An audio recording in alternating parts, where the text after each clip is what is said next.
ऋषि कहता है दान करो। दान का बड़ा छोटा अर्थ हम लोगों ने ले लिया। दान का अर्थ वस्तुतः ऋषि ने यह नहीं किया था कि मैंने किसी को दान दिया, थैंक गॉड, क्या हुआ, मैंने 100 रुपए दिए, मेरे 5-7 गलत काम मिट गए, इरेज हो गए। भगवान के पास कोई ऐसा रबड़ नहीं है जो आपके दिए हुए पैसे के अनुरूप मूल्यांकन करके, अच्छा कितने दिए कन्हैया लाल जी, 100 रुपए दिए जी मैंने दान, ठीक है, तुम्हारे 3 पाप मैं माफ करता हूं, चलो मिटाओ मिटाओ इसको, मिटाओ मिटाओ मिटाओ। क्यों? इसने 100 रुपए दान दिए। It is foolishness. भगवान इतना मीन हो सकता है क्या कि सिर्फ 100 रुपए देने पर किसी व्यक्ति के पाप मिटा देगा? Impossible, it's not possible. अगर है तो वो भगवान नहीं है। वो हमारा घड़ा हुआ भगवान हो सकता है, लेकिन सनातन आदि नहीं हो सकता। जो अपने कॉन्स्टिट्यूशन को रच करके रोज उल्लंघन करे, वो भगवान कैसा? भगवान जब ये कहता है कि फल की अधिकार मेरे पास है, तुम्हारे पास कर्म की स्वतंत्रता है और कर्म फल सुनिश्चित है, और वो कल को इंप्यूनिटी बांटता, फिर इंप्यूनिटी माने हर एक को ये कहता फिर ठीक है आज तुझे माफ किया, कल तुझे माफ किया, वो भगवान नहीं है। जो अपना सिस्टम खुद बना के तोड़ दे वो इंसान नहीं, भगवान की तो बात छोड़ दीजिए। इसलिए दान का अभिप्राय ये नहीं है कि मैंने किसी को दान दिया इससे मेरे कुछ पाप मुक्त हो गए। ऋषि कहता है दान का अर्थ है किसी को गरिमा में पूर्ण तरीके से जीवन जीने के लिए प्रेरित करना। गरिमा में पूर्ण माने जैसे हमारे यहां पर भूदान आंदोलन कभी हुआ था, विनोबा जी ने चलाया था। विनोबा भावे जी ने एक भूदान आंदोलन किया था, जिसके अंतर्गत उन्होंने बहुत से भूमिहीनों को भूमि दिलवाई थी। बड़ी गरिमा में तरीके से उन्हें अपनी आजीविका का आधार दिया था। ऐसे बहुत से लोग हैं उद्योग जगत में जो ऐसे ऐसे बिजनेस रचते हैं जिनमें से उनको कुछ नहीं चाहिए, लेकिन लोगों को काम मिलता है, चाहे वो खादी हो, चाहे शिल्प कला हो, चाहे कोई हो। ये वस्तुतः दान है, किसी को गरिमा में पूर्ण, to enable one secure a dignified way of livelihood is done. तीसरा है दया। ऋषि कहता है यज्ञ करो, दान करो, दया करो। दया का बहुत गलत अर्थ हम लोग लेते हैं। दया का अर्थ बहुत बड़ा हमारे यहां पर, मैं इसमें से उदाहरण देना चाहूंगा। कल रात को मुजफ्फरनगर जिले के सीनियर पब्लिक प्रोसिक्यूटर मेरे साथ थे। मैंने उनसे कहा कि मैंने सुना है कि मुजफ्फरनगर जिला इंटरनेशनल क्राइम में आ गया था 3-4 साल पहले, क्या अभी भी वही स्थिति है? वो कहने लगे हाँ वही स्थिति है। आप किसका अर्थ समझ रहे हैं? दया का। तो मैंने उनसे पूछा कि जमीन वहां इतनी अच्छी है, पानी की कोई कमी नहीं है, दोआब का क्षेत्र, गंगा यमुना के बीच का क्षेत्र, कोई कमी नहीं पानी की, इतनी फसल, आम की वहां पर फसल होती है, फिर भी क्राइम क्यों है? क्या पैसे के लिए? उन्होंने कहा नहीं दिनेश जी, वहां क्राइम इसलिए है क्योंकि कोई किसी को बर्दाश्त नहीं करता, कोई किसी की जरा से भी सुनने को तैयार नहीं है। दया का अर्थ है कंपैशन। दया का अर्थ है टू गिव डिस्काउंट।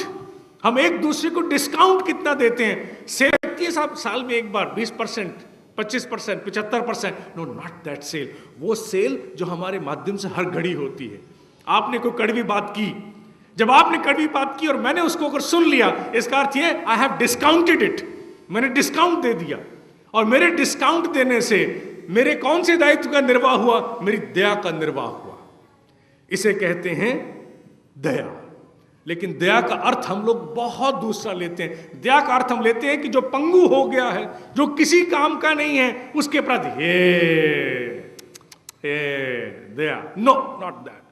वो उसका बड़ा गलत स्वरूप है। बहुत हमने कहीं करुणा को दया के साथ मिला दिया है। वो करुणा हो सकती है, दया नहीं। दया का प्रयोग तो हर घड़ी हमारे माध्यम से होना चाहिए। अगर मनुष्य को बिहेवियरल पैटर्न्स में, अपने बिहेवियर में कोई परिमार्जन करना है, संशोधन करना है, बिना दया के नहीं हो सकता। आप उसको दया शब्द दें, आप उसे काइंडनेस दें, आप उसे अकोमोडेशन दें, आप अफोर्डेबिलिटी दें, आप रेजिलियंस दें, आप प्रोएक्टिव कहें, आप बफर जोन कहें, use million words, it means the same. अर्थ एक ही है कि दया। Try and accommodate others. अगर दूसरों को हम भीतर समाहित करना शुरू कर दें, डिस्काउंट देना शुरू कर दें, तो दया का निर्वाह शुरू हो जाता है। चौथा, 7 काम है। चौथा ऋषि कहता है, ये सब दृष्टि के लिए हो रहा है, वेद अध्ययन करो। वेद का अध्ययन करो। वेद का अध्ययन करने, सर मुझे संस्कृत नहीं आती है। Very good. वेद का अध्ययन करने का अर्थ ये नहीं है कि वेद को पढ़ो। वेद का अर्थ है ज्ञान। मनुष्य के भीतर ज्ञान को प्राप्त करने की पिपासा होनी चाहिए। साहब मैंने तो 1990 में बीए कर ली थी, मेरी तो 1985 में मैंने उन बीए करने के बाद मैं बिजनेस में चला गया था, मुझे ज्ञान प्राप्त करने की क्या जरूरत है? नहीं, जीवन पर्यंत, मृत्यु तक, अंतिम सांस तक मनुष्य को जिज्ञासु होना चाहिए। क्योंकि बायोकेमिस्ट्री के साइंटिस्ट अब न्यूरो साइंटिस्ट के साथ मिलकर ये खोज कर चुके हैं, वो ये खोज कर चुके हैं कि मनुष्य के मस्तिष्क में अगर वो जिज्ञासा है तो ऐसे रसायन पैदा होते हैं कि ब्रेन कीप्स डेवलपिंग। बाहर की झुर्रियां, बाहर के बाल, बाहर की जितनी बनावट है वो भले बदलती रहे, लेकिन भीतर जो मस्तिष्क है वो एवर ग्रोइंग होता है, बढ़ता जाता है, बढ़ता जाता है, अक्ल नहीं मारी जाती। इसलिए आज अगर मनुष्य ज्ञान की पिपासा रखता है तो अपने स्वार्थ के लिए रखेगा। इसलिए ऋषि कहता है वेद अध्ययन करो। इसका सबसे बड़ा उदाहरण कौन है? गणपति जी। एक दंत दयावंत, हम गणेश जी की पूजा करते हैं, हरि ओम गणानाम त्वा ओम गणपते नमः। क्यों? विघ्नहर्ता है। गणेश जी को मैंने सामने स्थापित कर दिया, इसका मतलब क्या है? No obstacles, no obstacles, no obstacle, कोई ऑब्स्टिकल आने वाली नहीं है। गणेश जी का हमने एक दांत तोड़ रखा है। क्यों तोड़ रखा है? बचपन में खेलते खेलते टूट गया होगा। Not like that. Ganesh ji का एक दांत इस बात की स्थापना करता है कि one must have a burning desire to learn.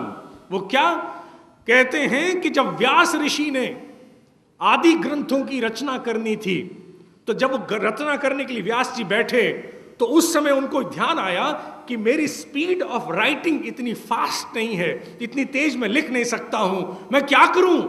I have to write the knowledge, लेकिन मेरे पास उतना समय नहीं है, मैं लिख नहीं सकता।